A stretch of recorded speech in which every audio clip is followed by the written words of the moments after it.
Hello everyone, welcome back to my channel. मेरे channel का नाम है सेकुलर क्लासेस और मैं हूं ममता और स्वागत करती हूं आपका मेरे इस चैनल पे। और इस चैनल का और मेरा उद्देश्य यही है कि हम चीज़ों को कितनी आसानी से समझ सकते हैं, सीख सकते हैं। हमेशा चीज़ों को सीखने की कोशिश करनी चाहिए।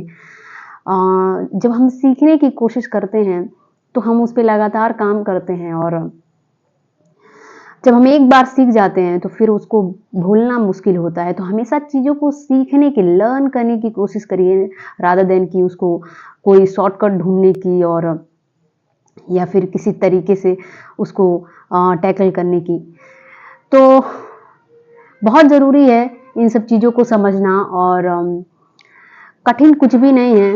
कठिन हो जाता है वो हमारे क्रियाकलापों से कठिन हो जाता है, हमारे तरीकों से कठिन हो जाता है। अगर हमारे तरीके सही हैं, अगर हमारे क्रियाकलाप सही हैं, हम डिसिप्लिन्ड हैं, हम डिटर्मिनेशन हैं अपनी चीज़ों को लेके, डेडिकेटेड हैं अपनी चीज़ों को लेके, तो फिर कुछ भी कठिन नहीं हो जाता है। बस एक सही स्ट्रैटेजी, सही डायरेक्शन और डिसिप्लिन और एक गाइडेंस की ज़रूरत होती है जो कि हमें अपने लक्ष्य की ओर ले जाने में मदद करती है। तो चलिए इसी के साथ शुरुआत करते हैं।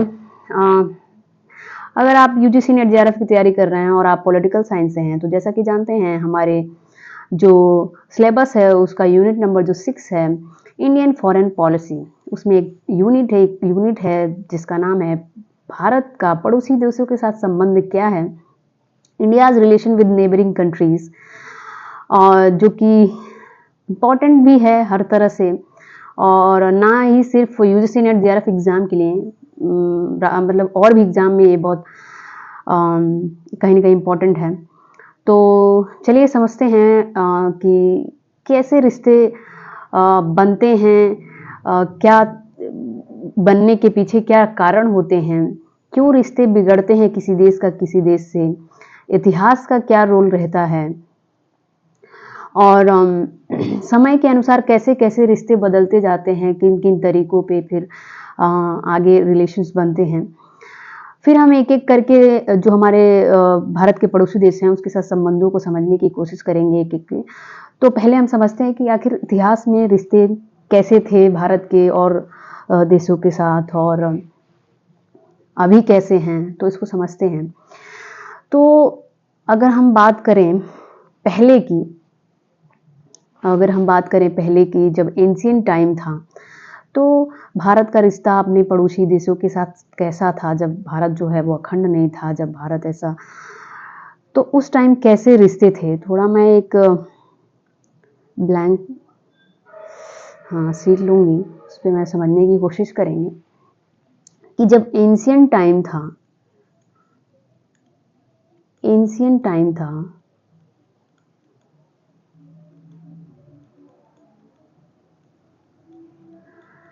तब कैसे रिश्ते थे भारत के उसके पड़ोसी देशों के साथ।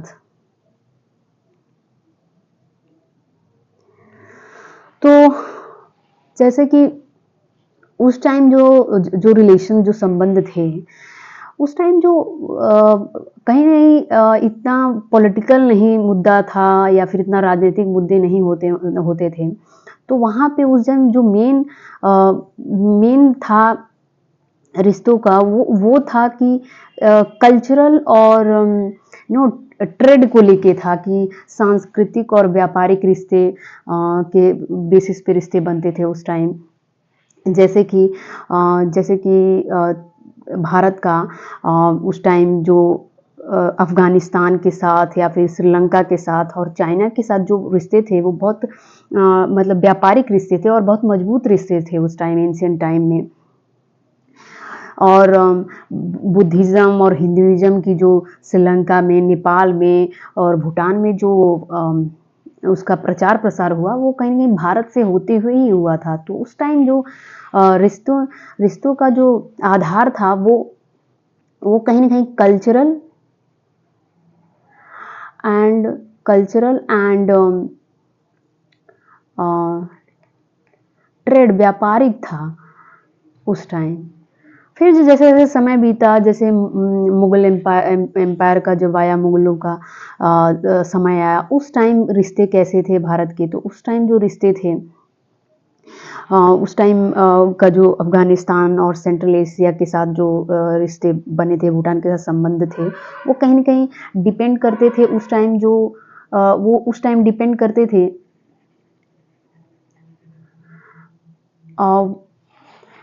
सिक्योरिटी को लेके, उस टाइम सिक्योरिटी एंड पीस पे डिपेंड करते थे। उसके अलावा उस टाइम राजनैतिक रिश्तों की शुरुआत हुई थी कि राजनैतिक रिश्ते कैसे कैसे बने एक देश का दूसरे देश के साथ। उसके अलावा जब ब्रिटिश रूल आया, ब्रिटिश रूल और यूँ कहें कि कॉलोनियल पीरियड आया,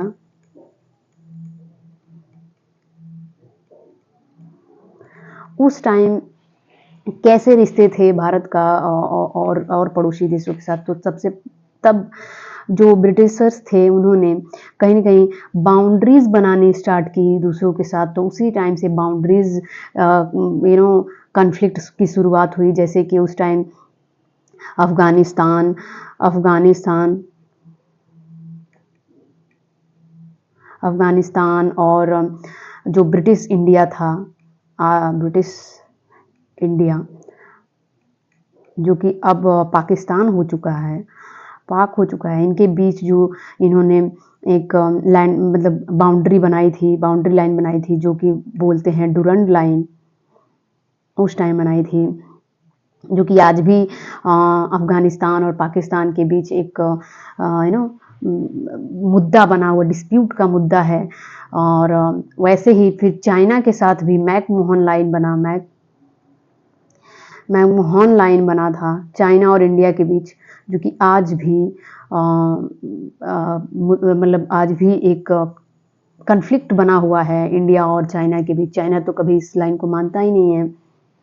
तो इस तरह की कैसे-कैसे तो इतिहास देखना भी ज़रूरी है कि कैसे-कैसे रिश्ते थे इतिहास में और कैसे-कैसे बदलते गए और अब आगे कैसे रिश्ते हैं और देशों के साथ और पड़ोसी देशों के साथ। तो इतिहास को जानना इसलिए भी ज़रूरी है क्योंकि इतिहास को पढ़ने से, जानने से ये भी हमें पता चलता है कि हमने क्या गलतियाँ की जो अब हमें नहीं करना है और क्या ऐसा हमने नहीं किया जो अभी करना है। तो इन सब चीज़ों को जानना किसी भी देश के लिए बहुत ज़रूरी होता है और कहीं न कहीं किसी भी देश के साथ जो रिश्ता बनता है, उसमें इतिहास का बहुत बड़ा रोल होता है। वैसे ही इंडिया का भी बहुत बड़ा रोल रहा है। उसके बाद जो इंडिया आज़ाद हुआ, पार्टीशन का भी बहुत बड़ा रोल हुआ जैसे। तो इस तरह की चीज़ें किसी भी देश का दूसरे देश के साथ जब रिश्ते बनते हैं तो ये सारी चीज़ें जो हैं इफ़ेक्ट करती हैं।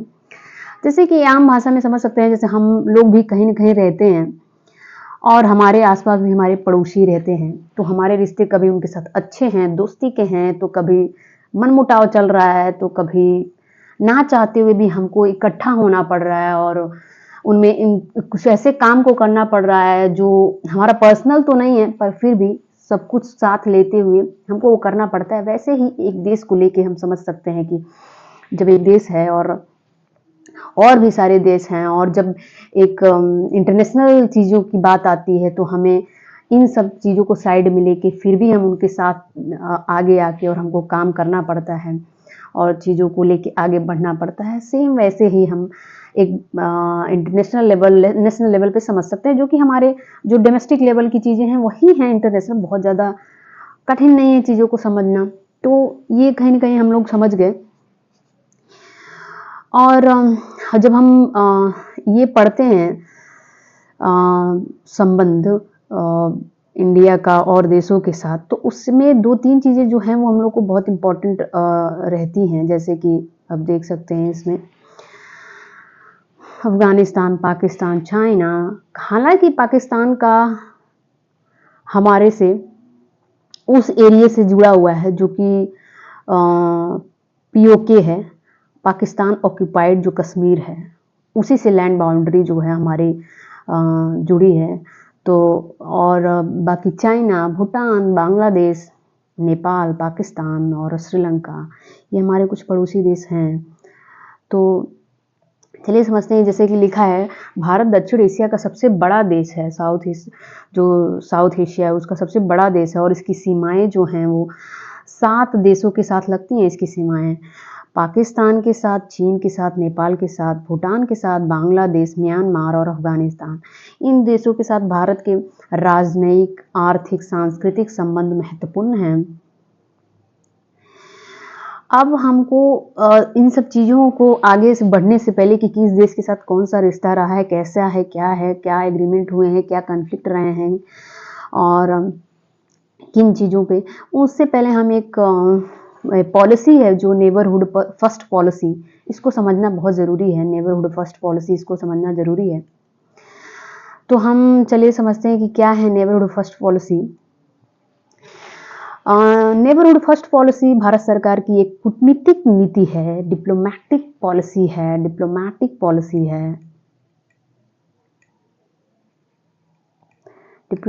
पॉलिसी जिसका उद्देश्य अपने पड़ोसी देशों के साथ मजबूत और सौहार्दपूर्ण संबंध स्थापित करने का है। इस नीति की शुरुआत प्रधानमंत्री नरेंद्र मोदी ने 2014 में अपने कार्यकाल के पहले ही दिन से की थी। नरेंद्र मोदी का जब पीएम बने तभी से उनका पहला एफर्ट ही था कि हम नेबरहुड फर्स्ट पॉलिसी, इवन उनकी पहली जो यात्रा हुई थी वो भी अपने पड़ोसी देश के साथ ही पहले हुई थी, विदेशी यात्रा जो हुई थी। तो इस कॉन्सेप्ट को वो लेके चले हैं। इस नीति के तहत भारत अपने पड़ोसी देशों को प्राथमिकता देता है और उनके साथ आर्थिक, राजनीतिक और सांस्कृतिक सहयोग को बढ़ावा देता है। अब इसके क्या इम्पोर्टेंस रहे हैं? इम्पोर्टेंस इसलिए भी ज़रूरी हैं, जब हम अपने घर के आसपास के लोगों से अच्छे रिश्ते रहेंगे तो बाहर हम मजबूत एक स्थिति में रहेंगे। सेम वैसे ही और देशों पे भी लागू होता है कि जब हमारे आसपास के रिश्ते अच्छे रहेंगे तो हमारे बाहरी जो चीज़ें होंगी वो हम पे हमारे अटैक भी होंगी तो हम उसको टैकल कर सकते हैं या हम और मजबूत तरीके से सामने आ सकते हैं। वैसे ही इम्पोर्टेंस क्या है इसका, तो क्षेत्रीय स्थिरता मतलब रीजनल स्टेबिलिटी के लिए इम्पोर्टेंट है हमारा आसपास के हमारे पड़ोसी देशों के साथ अपने रिश्ते अच्छे बनाने में। ये पड़ोसी देशों के साथ मजबूत संबंध क्षेत्र में शांति, स्थिरता सुनिश्चित करता है। उसके अलावा इकोनॉमिक डेवलपमेंट, तो व्यापार, निवेश के माध्यम से पड़ोसी देशों के साथ मिलकर विकास को बढ़ावा देना। सिक्योरिटी के लिए भी बहुत ज़रूरी है हम अपने रिश्तों को अच्छे रखें। आतंकवाद जैसे मुद्दे हम लोग के पे हावी न हो। सीमा विवाद देख ही रहे हो, सीमा लैंड बाउंड्री क्राइसिस कितनी है, और अवैध प्रवासन जैसे मुद्दों से निपटने में मदद होगी। उसके अलावा कल्चरल टाइज भी होंगे, पड़ोसी देशों के साथ सांस्कृतिक और धार्मिक संबंध मजबूत करना होगा। चीन के प्रभाव का मुकाबला, काउंटरिंग चाइनाज इन्फ्लुएंस, चीन के बढ़ते प्रभाव को संतुलित करने के लिए पड़ोसी देशों के साथ गहरे संबंध बनाना ज़रूरी है। समझ रहे हैं कि चाइना किस तरह से आगे बढ़ रहा है और किस तरह से और देशों को अपने इन्फ्लुएंस में ले रहा है। तो अगर हमारे रिश्ते अच्छे नहीं रहेंगे तो जिस तरह के रिश्ते हमारे चाइना के साथ हैं उसका तो हमें और ख़तरा महसूस हो सकता है। इसलिए हमको और देशों के साथ संबंध अच्छे बनाने पड़ेंगे।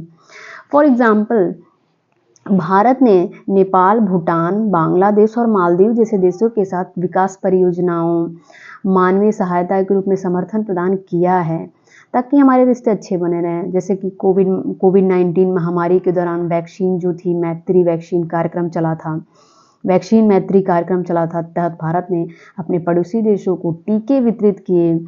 उसके अलावा भारत ने सड़क, रेलवे, ऊर्जा परियोजनाओं में भी सहयोग को बढ़ावा दिया। ओके, तो इस तरह से हम अपने रिश्ते सुधारने की, उनकी मदद करने की और कोशिश करते हैं ताकि हमारे रिश्ते अच्छे रहें और हम एक मजबूत स्थिति में रहें। ओके, वही सब चीज़ें हैं जो ये इंग्लिश में लिखी हुई हैं, जो इंग्लिश मीडियम के लोग हैं उन लोगों के लिए इम्पोर्टेंट है।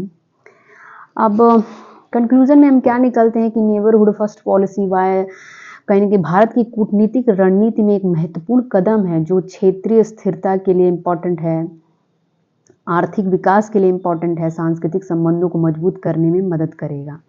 ओके, उसके अलावा अगर हम भारत के साथ संबंधों को और देशों के साथ, पड़ोसी देशों के साथ संबंधों को पढ़ने से पहले हमको एक सार्क फ्रेमवर्क भी देखेंगे कि किस तरह से हमारे इंडियाज़ फॉरेन पॉलिसी में इम्पोर्टेंट रोल प्ले कर रहा है सार्क।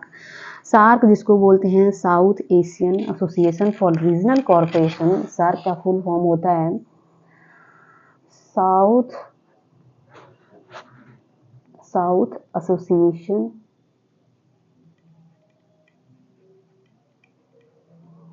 साउथ एशियन एसोसिएशन, एक सेकेंड,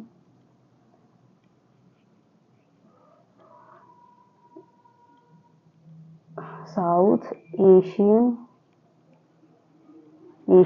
एसोसिएशन फॉर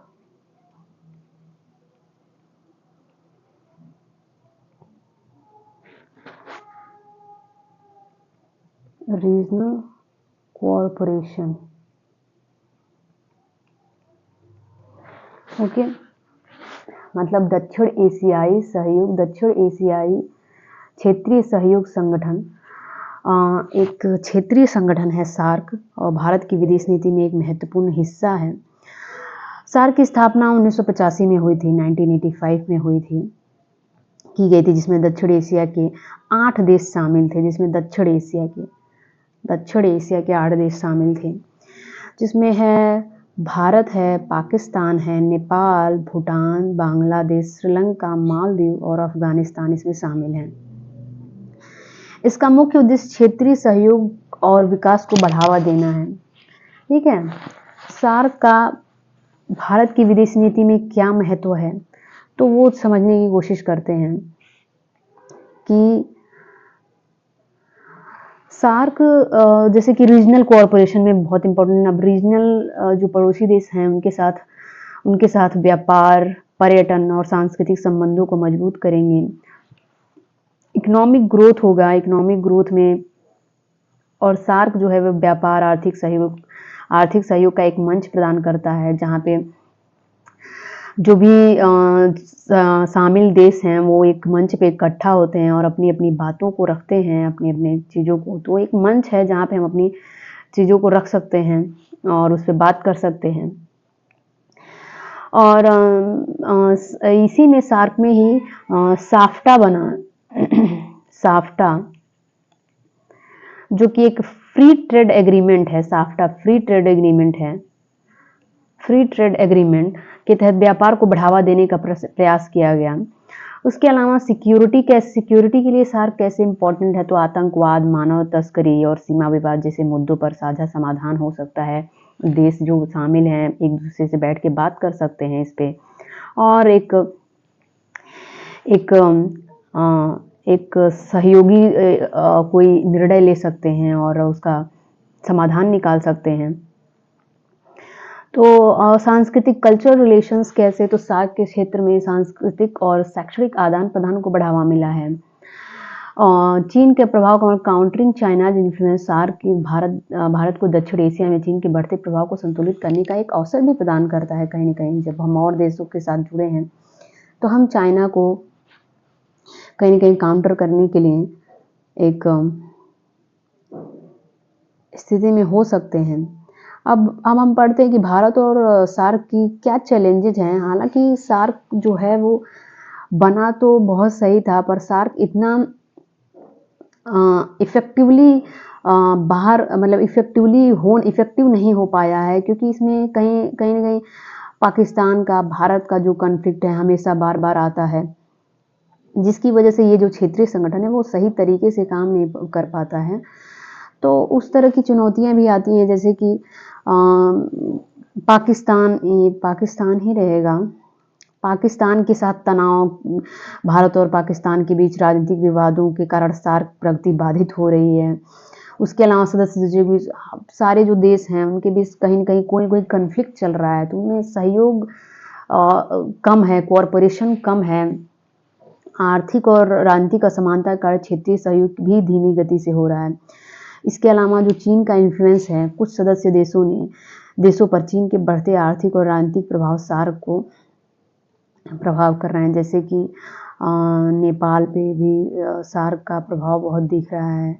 उसके अलावा अभी श्रीलंका पे भी नेपाल का इफ़ेक्ट दिख रहा है। तो ये सब चीज़ें जो है वो इफ़ेक्ट करती हैं एक रीजनल जो ऑर्गेनाइजेशन है।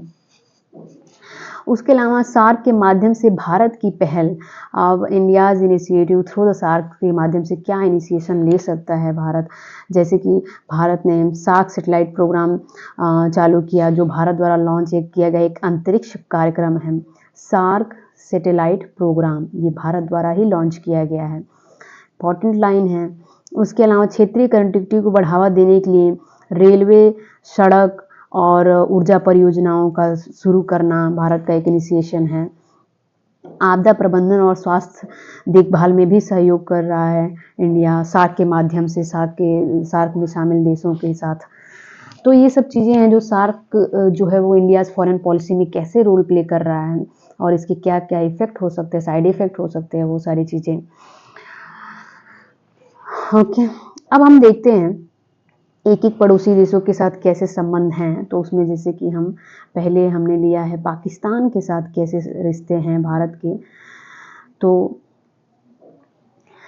जब पाकिस्तान तो हमारा ही हिस्सा था, लेकिन जब पार्टीशन हुआ और भारत आज़ाद हुआ, तब से कैसे दोनों के बीच रिश्ते की शुरुआत रही और किस तरह से अभी है, उसको देखने की कोशिश करते हैं।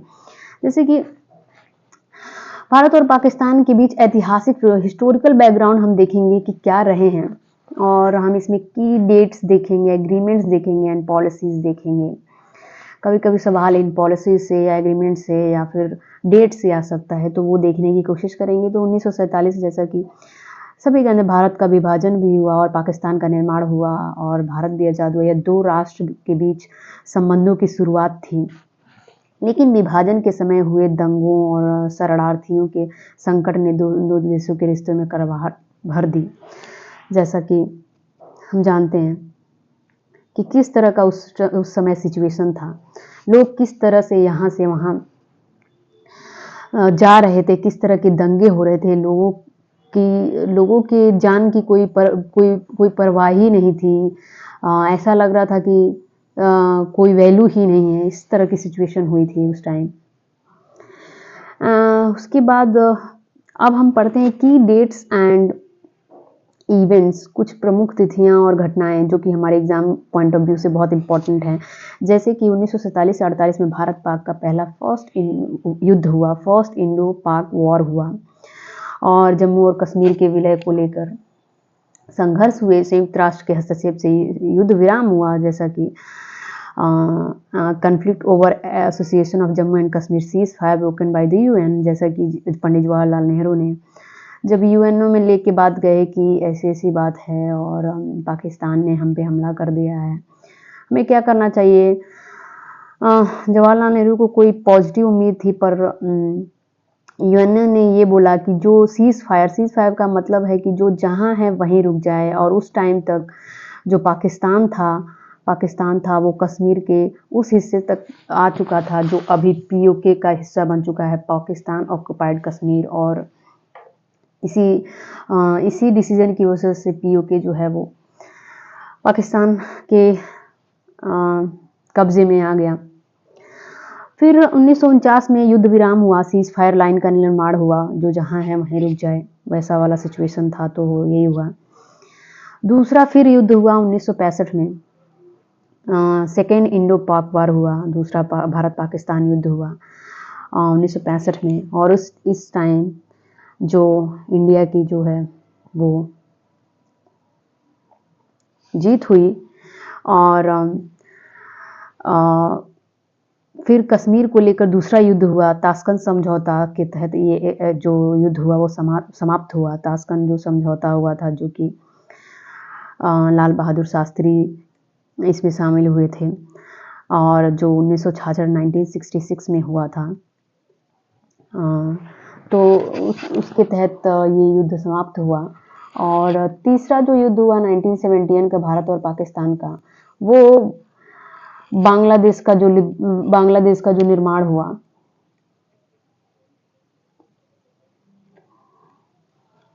इसी युद्ध के परिणाम के स्वरूप बांग्लादेश का निर्माण हुआ, जो कि पहले ईस्ट पाकिस्तान था, उसका निर्माण हुआ। और तब से जो है भारत और पाकिस्तान के रिश्ते कहीं न कहीं और ज़्यादा खराब हो गए उस टाइम से लेके। तो 1970 तीसरा भारत पाकिस्तान युद्ध और बांग्लादेश का निर्माण हुआ। पाकिस्तान के पूर्वी जो कि अब बांग्लादेश है, मुक्ति संग्राम के कारण युद्ध हुआ और लिबरेशन स्ट्रगल। और 16 दिसंबर 1971 को पाकिस्तान ने आत्मसमर्पण किया था। तो ये डेट याद रख सकते हैं, कभी डेट भी पूछ सकता है कि कब आत्मसमर्पण किया। तो 16 दिसंबर 1971 में आत्मसमर्पण हुआ और फिर उसी के तहत 1972 में शिमला समझौता हुआ, शिमला एग्रीमेंट। ये सवाल बार बार आते हैं एग्जाम्स में। शिमला समझौता किन के बीच हुआ, ये भी हम बात करेंगे। कि तहत दोनों देशों ने विवादों को द्विपक्षीय तरीके से सुलझाने पे सहमति जताई। इंदिरा गांधी इस टाइम हमारे देश की प्रधानमंत्री थी और उन्होंने बहुत ही कड़े कदम उठाए थे बांग्लादेश के निर्माण में होने में। उसके अलावा 1998 में जो परमाणु परीक्षण हुआ, न्यूक्लियर टेस्ट, इंडिया ने तो अपना पहला परमाणु परीक्षण जो है वो 1974 में ही कर लिया था।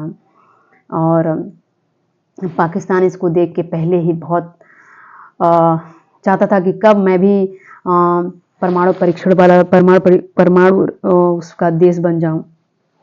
लेकिन जब इंडिया ने अपना दूसरा परमाणु परीक्षण किया 1998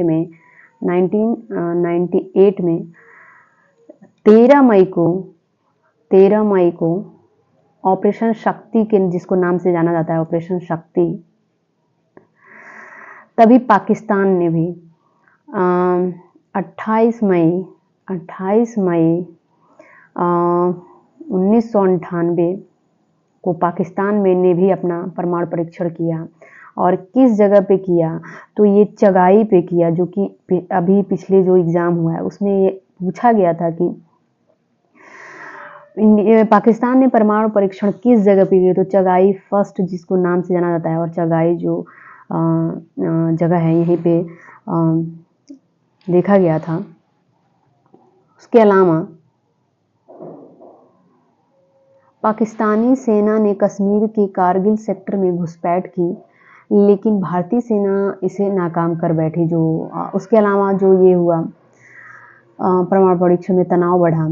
1999 में कारगिल युद्ध हुआ। कारगिल युद्ध पे भी सवाल आ चुका है कि कब हुआ था, 1999, और ये जुलाई जून के महीने में हुआ था। पाकिस्तानी सेना ने कश्मीर के कारगिल सेक्टर में घुसपैठ की और लेकिन भारतीय सेना ने इन्हें नाकाम कर दिया। आगे देखते हैं कि कैसे रिश्ते रहे। तो 2001 में संसद पर अपने इंडियन पार्लियामेंट जो है उस पर अटैक हुआ और इसमें ये पता चला कि इसमें वो आतंकी संगठन शामिल हैं जो पाकिस्तान आधारित संगठन जैसे कि लश्कर-ए-तैयबा, जैश-ए-मोहम्मद, जिनका जो रहने का ठिकाना है वो कहीं न कहीं पाकिस्तान से जुड़ा हुआ था। तो इसमें इन लोगों का सामने आया, जिससे भारत और पाकिस्तान के रिश्ते और ख़राब होते चले गए। 2016 में सर्जिकल स्ट्राइक हुआ, जब उरी आतंकी हमले के बाद भारतीय सेना ने पाकिस्तान अधिकृत कश्मीर में सर्जिकल स्ट्राइक किया। 2019 में बालाकोट एयर स्ट्राइक हुआ और जो कि पुलवामा आतंकी हमले के बाद भारतीय वायुसेना ने बालाकोट में एक आतंकी ठिकाने पर हमला किया। और जब ये सर्जिकल स्ट्राइक हुआ था तभी उरी आतंकी हमले के बाद पाकिस्तानी अधिकृत कश्मीर पीओके में भी सर्जिकल स्ट्राइक हुआ और वहाँ पे जो आतंकी संगठन वहाँ पे थे उनके ऊपर हमला किया गया। अब की एग्रीमेंट्स के बारे में हम जानेंगे कि कौन से ऐसे प्रमुख समझौते हुए इंडिया और पाकिस्तान के बीच, वो देखेंगे। तो ताशकंद समझौता जो कि अभी मैंने बताया 1966 में हुआ था। ये किनके बीच हुआ था? तो ये लाल बहादुर शास्त्री और हाँ, दोनों देशों के बीच जब 1965 के युद्ध के बाद शांति और सैनिकों की वापसी के लिए ये 1966 में युद्ध हुआ था। उसके अलावा शिमला एग्रीमेंट हुआ 1972 में शिमला एग्रीमेंट हुआ। दोनों देशों ने विवादों को द्विपक्षीय वार्ता से सुलझाने के युद्ध विराम को रेखा को नियंत्रण करने के लिए उसे मानने की सहमति जताई। और ये एग्रीमेंट हुआ कि भाई हम दोनों के बीच जो विवाद होगा उसको हम दोनों ही सॉल्व करेंगे, कोई मीडिएटर नहीं आएगा इसमें, कोई मीडिएटर नहीं होगा, हम दोनों मिलके एक दूसरे के साथ कोई भी डिस्प्यूट जो है वो सॉल्व करेंगे। उसके अलावा लाहौर घोषणा हुआ था 1999 में, जब परमाणु परीक्षण दोनों देशों ने किया, तब दोनों देशों ने एक लाहौर डिक्लेरेशन किया ताकि शांति और परमाणु हथियारों को लेकर शांति और सुरक्षा की, परमाणु हथियारों के नियंत्रण और शांति पर सहयोग के लिए सहमति। आगरा शिखर सम्मेलन हुआ 2001 में और कश्मीर मुद्दे पर चर्चा, लेकिन कोई समझौता नहीं हुआ इस टाइम। उसके अलावा वर्तमान नीतियाँ और क्या चैलेंजेज हैं और करंट पॉलिसीज़ क्या हैं, जैसे कि भारत जो है वो आतंकवाद के मुद्दे पर कोई नरमी नहीं दिखा रहा है, वो बहुत सख्त है।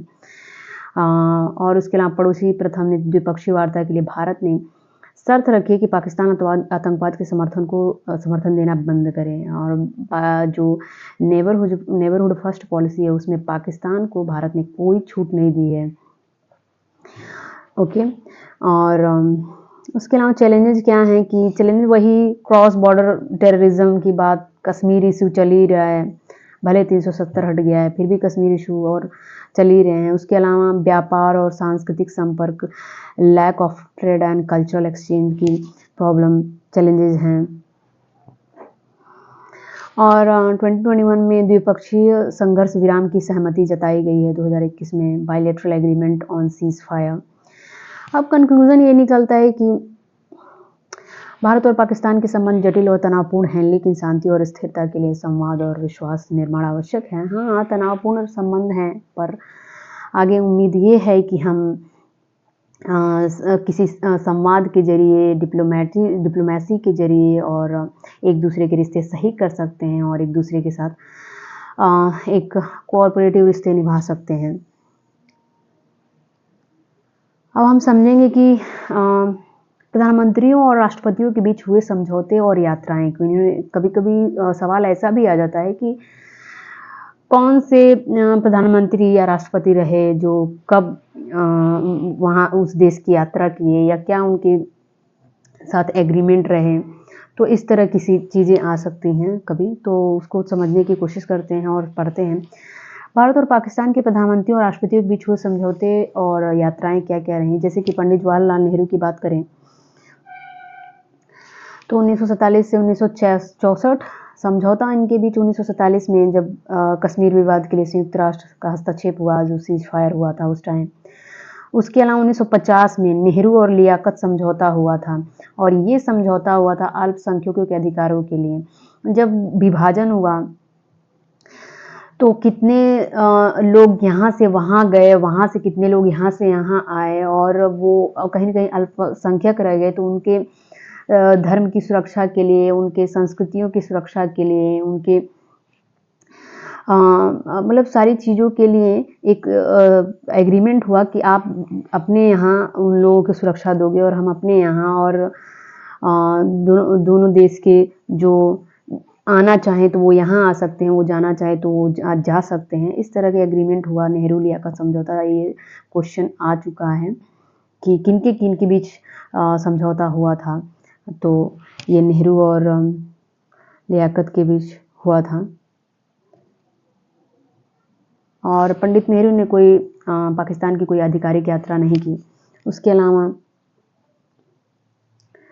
लाल बहादुर शास्त्री जो कि 1964 से पंडित जवाहरलाल नेहरू की मृत्यु के बाद लाल बहादुर शास्त्री 1964 से 1966 के बीच समझौता हुआ। एग्रीमेंट जो हुआ था 1966 में, ताशकंद समझौता, जो कि 1965 के जो युद्ध हुआ उसके बाद ये समझौता हुआ। और इसी समझौते के टाइम जो लाल बहादुर शास्त्री की जो है, जैसे समझौता हुआ उसके कुछ ही घंटों बाद लाल बहादुर शास्त्री की मृत्यु हो गई, जो कि आज भी एक अनसुलझी कहानी है कि कैसे हुआ, कुछ पता नहीं। शास्त्री यात्राएं, शास्त्री जी ने 1966 में ताशकंद, यानी अब जो उज्बेकिस्तान हो चुका है, अयूब खान के साथ मुलाकात की और यही उनके साथ एग्रीमेंट हुआ। उसके बाद इंदिरा गांधी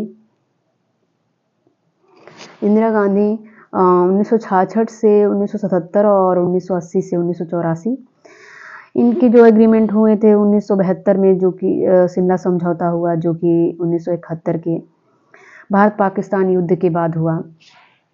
और ये किनके बीच हुआ, तो ये राष्ट्रपति जुल्फिकार अली भुट्टो के साथ हुआ था।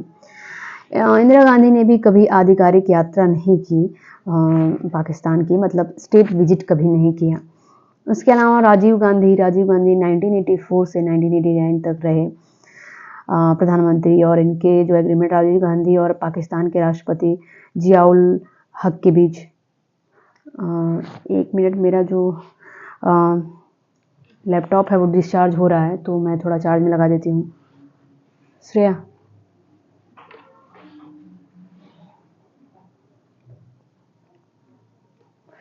ओके, तो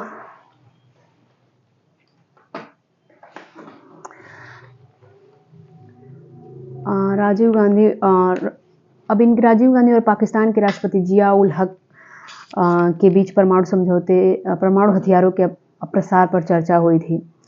राजीव गांधी ने भी कोई स्टेट विजिट नहीं किया पाकिस्तान का। उसके बाद आता है अटल बिहारी वाजपेयी, जो 1998 से 2004 के बीच तक पीएम रहे। इन्होंने 1999 में लाहौर घोषणा पत्र, लाहौर डिक्लेरेशन किया। प्रधानमंत्री उस टाइम कौन थे वहाँ के? नवाज शरीफ के साथ लाहौर डिक्लेरेशन हुआ। ये बहुत बार आ चुका है। लाहौर डिक्लेरेशन कब हुआ? 1999 में।